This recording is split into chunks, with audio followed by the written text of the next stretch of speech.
You want to go ahead? Sure. Yeah. It was pretty electric, honestly. Obviously, it's a difficult situation to be in, but I think as a team we did a great job just coming together, and it almost felt like we were a man up in some ways because we were just so unified and together, and we just grinded it out. Sometimes when a team's a man down, it looks like everybody plays back. I never had that sense. It looked like you guys are spread out and still going to be aggressive and still try to move forward. How much do you practice that? Is that something that you do practice, being a man down? I'd say in our team trainings, we train intensity a lot. So when we go into games, it honestly propels us to be able to do things like that. Just wondering, I guess, how exciting is it to be able to have a conference match at Rock Chalk Park? It's been a little while since your last home match. Yeah, I mean, it's awesome to be back. Traveling's fun, but it also kind of takes a toll sometimes, so it's awesome to be back home and to be with the best fans, and we're excited to be back at Rock Chalk.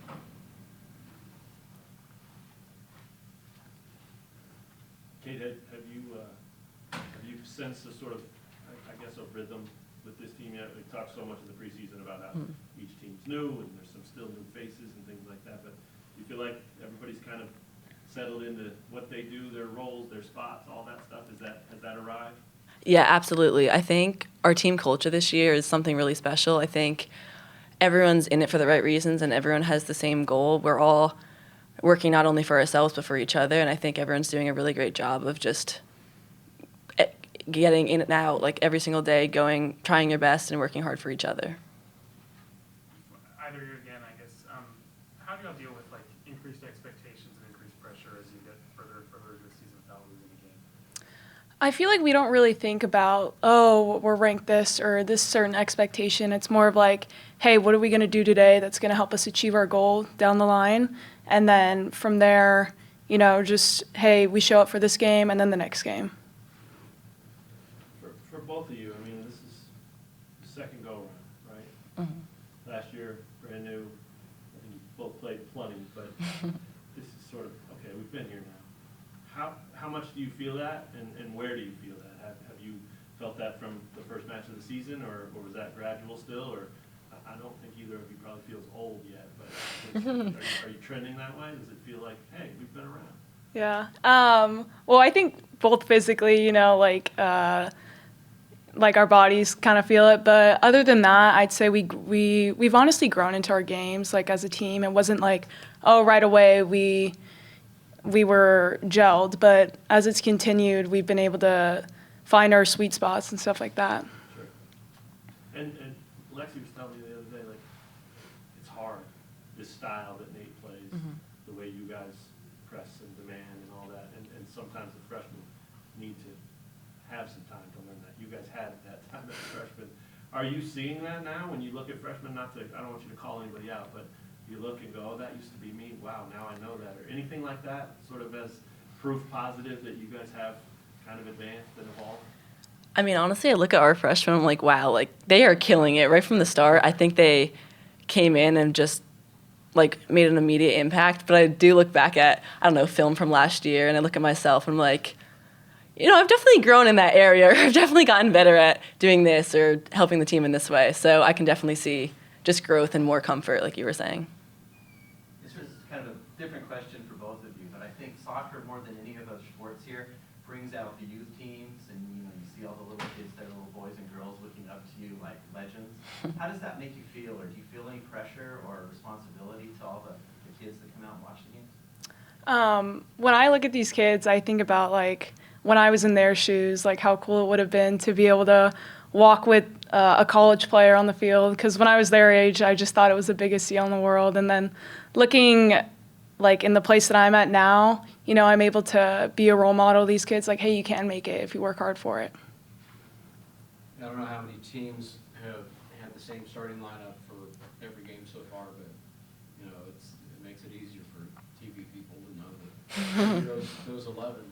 What's the biggest upside of having that solid? You're playing probably 18 total, but knowing those 11 together at the start of the match, you're going to be in I think for our team, I can look at anyone on the field and know I trust them, and I know if I make a mistake, they're going to be there to cover for me, and I'll do the same for them.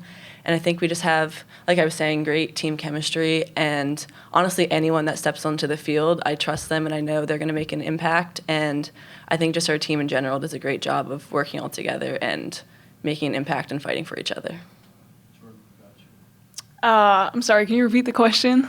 Yeah, just the benefit of having 11 starters together over the course of the season, with the upside of that, the value.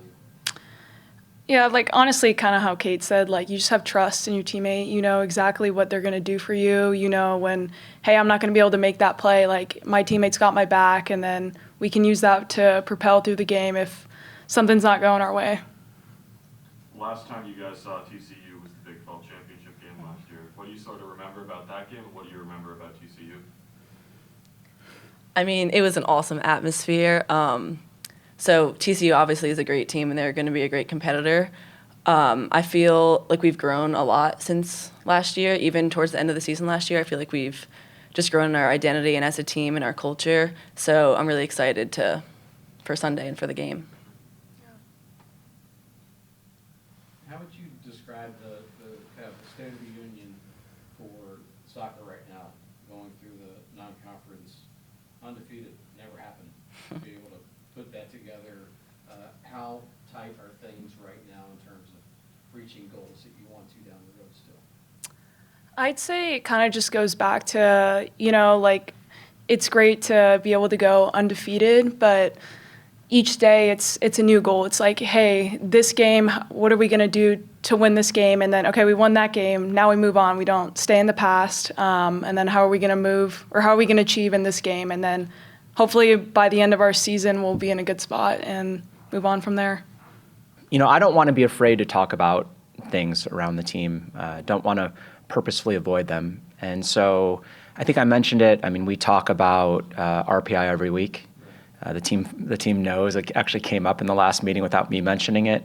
You know, the polls themselves, they just came out this week, and it's exciting. And these players work really, really hard. And so I think it's nice to celebrate. And so I think we've had this sort of weekly cadence about talking about, all right, this is what we're ranked in this poll, this is what we're ranked in this poll, this is our RPI, great job, and let's move on.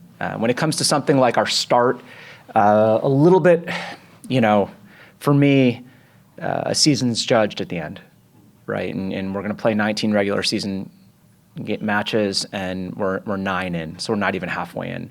And so I want to celebrate, you know, one part of our season is complete in our non-conference as we break it up. I'm proud of what we did. Lining that up against past teams, I think that's maybe what I'd want to focus on in the offseason versus this season, because that doesn't, if we don't take care of business in the second half of the season, that won't mean anything. And you know, as we approach weekends, no matter what we do on Thursday, you know, if we have a really great performance, the first thing they're probably going to hear from me after like great job is like let's back this up on Sunday. And so I just think we're about to survive a season of 19, 20 matches and playing most of those twice a week. I think you have to kind of just stay in the moment and approach each game separately, and then there's plenty of time to reflect upon anything we did or didn't accomplish afterward. Just going back to that last match, I mean, how were they able to pull it off being down a player for more than half? And I guess what impressed you about that effort overall? It was an interesting game in that I thought we came out pretty flat and just not at our best. I was slightly disappointed with our first 25, 30 minutes, and for whatever reason, once we had that red card and that moment of adversity, from that second onward, I thought we were excellent, and I thought the team and individual players and the bench and everyone just really stepped up in that moment. And I don't know what to attribute that to. Hopefully, it's something within our culture there. But they, you know, Sindra, our athletic trainer, after the match, she just kind of walked over to us coaches and kind of was shaking her head and smiling. And I don't know the exact term, but she's like, man, that is a blank group of gritty ass women, you know? And she's right. In that, you know, that evening, the program stepped up and did something that's hard to do, right? So I don't you don't know how familiar anyone is with this game and what it's supposed to happen when you're down a player for 60 minutes against, a top 30 ranked opponent on the conference opponent on the road. But most of the time, you're not going to come out with a victory. And something I mentioned after the match, which to me is just as, if not more impressive, is we came out on the right side of every statistic on that as well. So there's the shots. I think there's a third-party company that looks into those statistics, and it's probably a little bit more accurate than the home team kind of doing them in the box. And we over doubled their shots, and 100 more completed passes and entries into the final third, stuff we look at. I think we doubled or tripled, and that is where I'm like, that is a performance, right? When you can play a great opponent on the road in conference, both teams wanting to get off on a good start and still impose a lot of your tactics and your will on the opponent. So we celebrated that one more than we'll probably celebrate the average match, even against good opponents, because I think it was differentiated. I think it was special in many ways, and one that we'll remember for a while. But back to the point I made a couple minutes ago, now it's on to the next. And but Thursday night was a great performance by the team. Do you practice a man down? You try to do some of that stuff, you man up, man down, up a goal, down a goal. We do less situational stuff than most teams, I would say.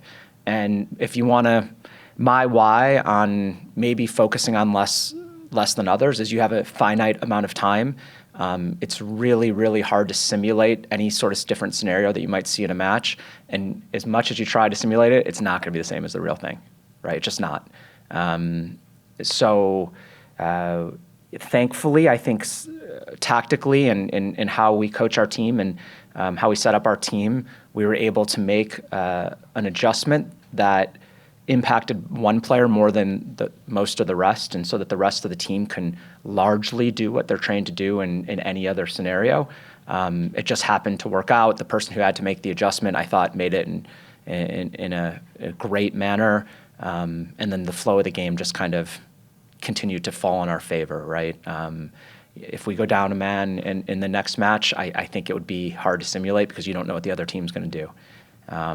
But yeah, we talk through scenarios. We try to train them to some extent, but I don't think we had recreated anything quite like that. The players just were able to respond in the moment.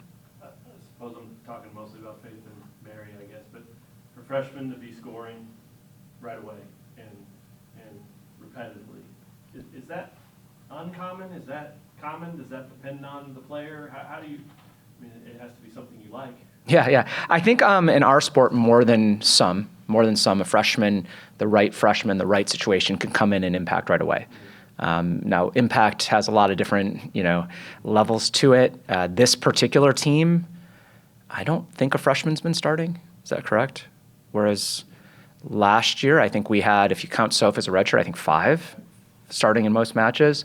I don't think either is particularly normal, right? Like, I haven't coached many teams that have 5 freshmen starting pretty every match, and this might be the first one that I've coached that had 0 in the starting lineup. We've been fortunate that we've been able to trot out the same starting lineup and have that continuity and that relative health.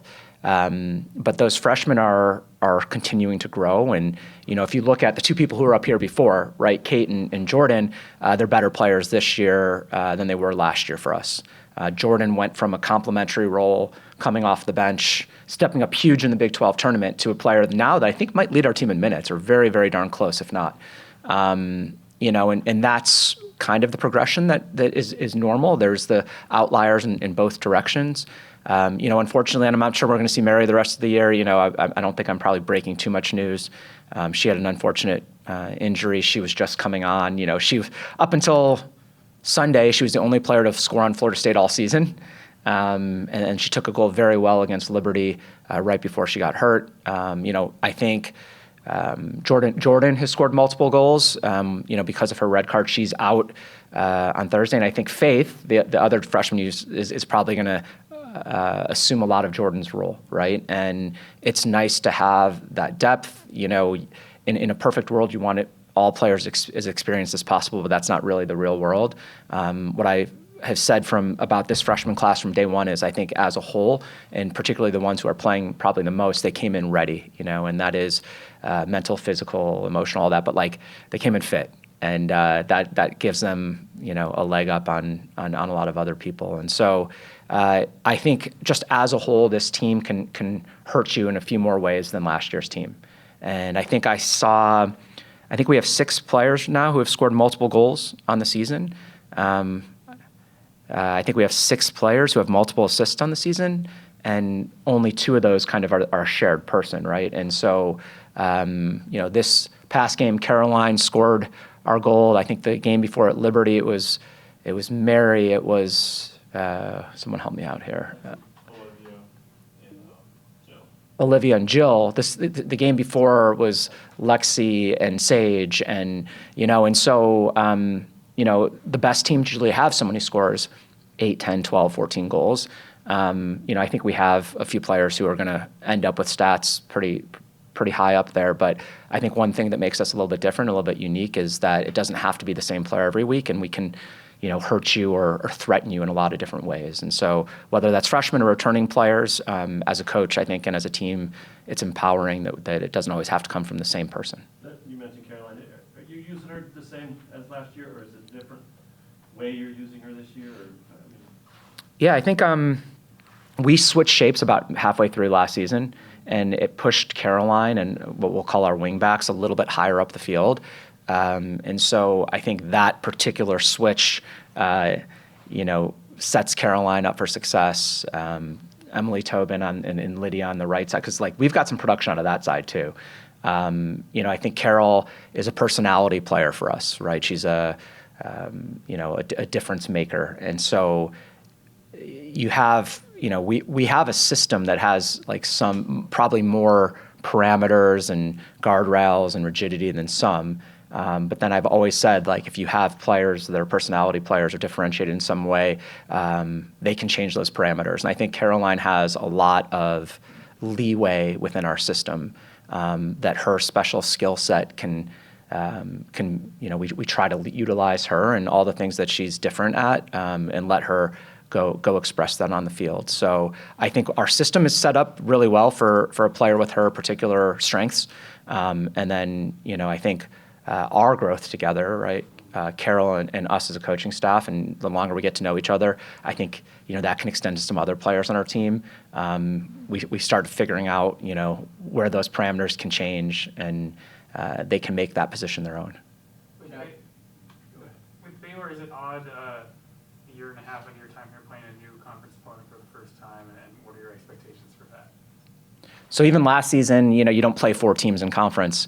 Yeah. Last year, 2 of those 4 teams we didn't play. We then played in the conference tournament in Texas Tech and TCU. So I think the only programs we haven't seen yet are Houston and Baylor. A little quirk of the system, we don't play, or the scheduling, we don't play Houston again this year. And so, this will be our first time seeing Baylor. We played right after them, I think twice during the Big 12 tournament last year. And so when we're getting to CPKC and the players are going back to the locker room, the coaches are going out and just watching the match before. So I think we saw them twice there.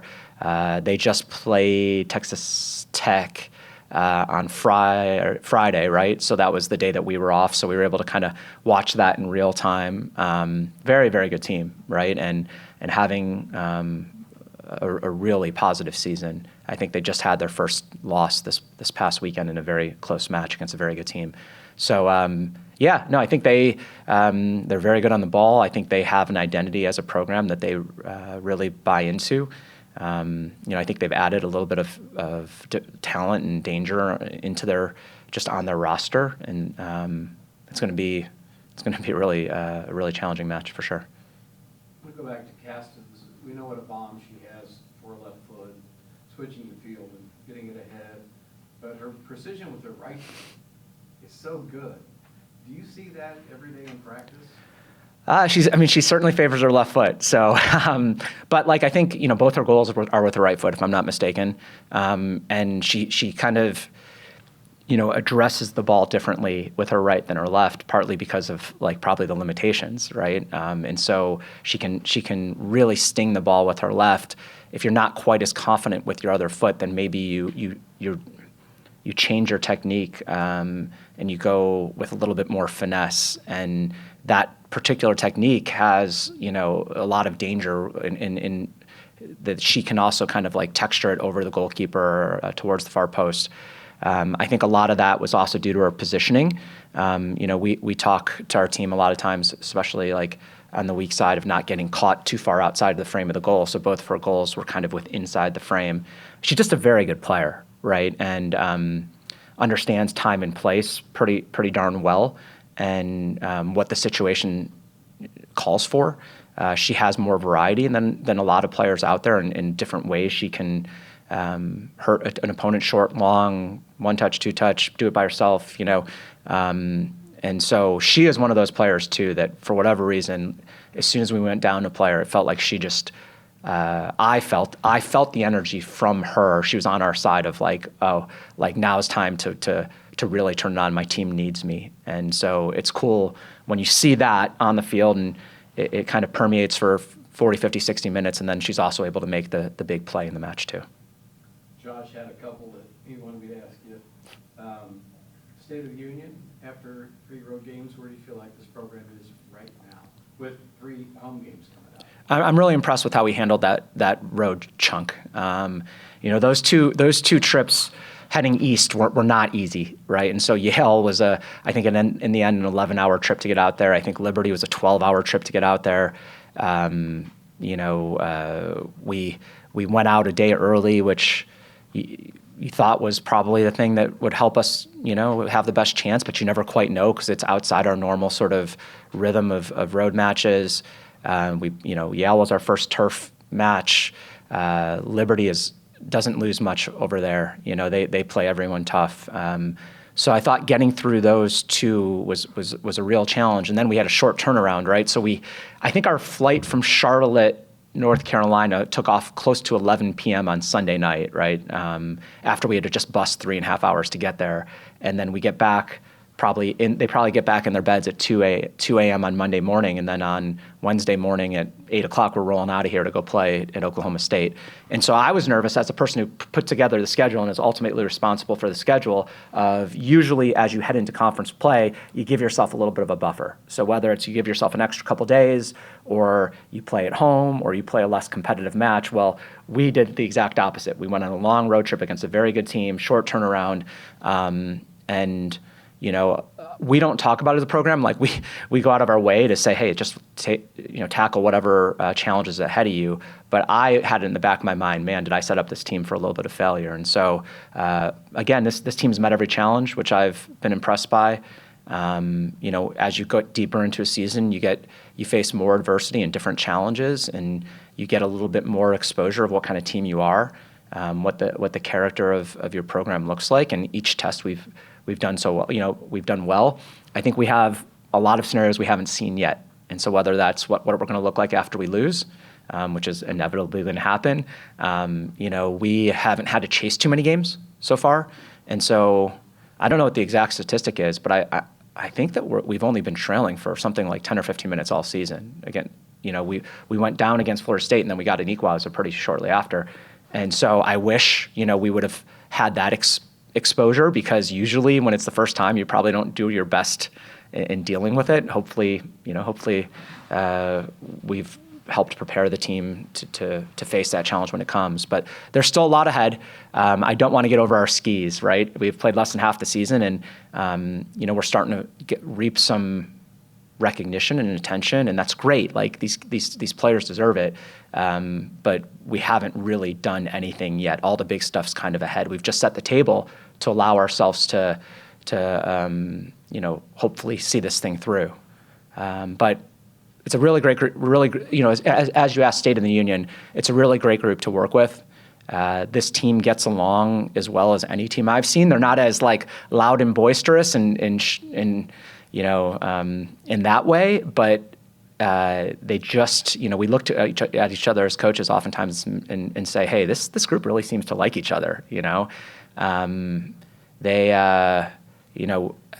you go through a season, you deal with lots of stuff as a coach, and none with the least, the one that's most often is playing time and travel squads, and this group has been really, really professional about sort of role identity, and if the role's not exactly what you want, working to try to change that, but still being a great teammate and, having the team and the program as the guiding light. And so, yeah, ask me that question again when the, obvious adversity hits.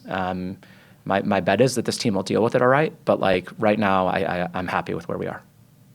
You mentioned the continuity of same 11 every game so far this year. What's the value of that benefit of having that same group start for you? Yeah, it's rare. I don't think I've ever coached a team that's had this kind of continuity. It's not by design, but I'm certainly not complaining. I think a really important variable on a team's success over the long run, and especially as you kind of are on the back half of the season, is role identity. Embracing whatever it is that you're going to do and bringing as much value as you can to that particular role. It's harder when that role is still in flux and in gray. It's harder to embrace something that you haven't established. So whether it's just like, okay, I'm a substitute and my role is going to be a game changer in this way or hold serve in that way, I think these players have kind of settled into that particular, whatever their role may be. I also think they've settled into like when they're going to come into a game, right? So not just are we starting the same group, I think our substitution patterns are pretty similar. So at 20 some minutes into the game, our forwards our first set of forwards is probably going to come in. Our right wing back is going to come in. Like our 10 might come in, and that doesn't change much over a game either. And so just those players, if you're on the field knowing that a break's coming, if you're coming on as a sub, knowing about when you should warm up and getting your body ready and food or whatever it may be, that's probably the advantage of the continuity. I don't want anyone to get complacent either way, though. So whether it's changing your role for the better or, not anyone's role is concrete either where they can't lose it. You don't want complacency to set in. You just want the benefits. And right now, I think we have the groups kind of wired the right way to enjoy the benefits and not see the complacency. You got a Big 12 championship rematch coming up on Sunday. What is the opportunity for the team in that game? Well, the opportunity for TCU is to exact a measure of revenge, probably, and I'm sure they're going to talk through that. I think for us, it's there's a lot of things. I think there is an opportunity for if you're going to talk about RPI, you're going to talk about how those games can help you and how a top 25 win can catapult you in a lot of different ways. If you're like, I don't want our team to dismiss the possibility for a conference championship, right? I don't think that is off the table. And so if you're going to even think about those things, you probably got to go through a program like that. I think for me, the biggest thing is I think TCU is a measuring stick and probably the measuring stick within our conference. That have, since the Big 12's, the last couple of years in the Big 12, they've been the premier program, and plenty of teams have challenged them, and some have come out on top here and there, but they're probably the one. And so we aspire to be in that conversation going forward for the long run every year, and the only way to have that be realistic is to see where you are against the best. And if you're short in any way, like knowing it, understanding it, and working to change it. And so we have an opportunity there to compete against the best and see where things shake out. I think it takes a little bit of the edge off, right? Just let's go and see what happens versus trying to hold serve. Now it's like, okay, let's go win a big one. And I think, if I flip it and think about what they're going to be telling their team heading in, I'm sure they're going to want to make a statement as well. You've always been about players earning their time, whether it's starting minutes overall. Olivia was in kind of a battle at the beginning of the year in that back line of defense to, get her spot. She'd been a starter before. Game's taken off. She's done the national team of the week, and, accolades to go with it, and it seems like her performance and confidence are up. What have you seen out of her over the course of the year so far? Playing center back in this system under this coaching staff, and I'll point mostly at myself on that one, is not the easiest task, right?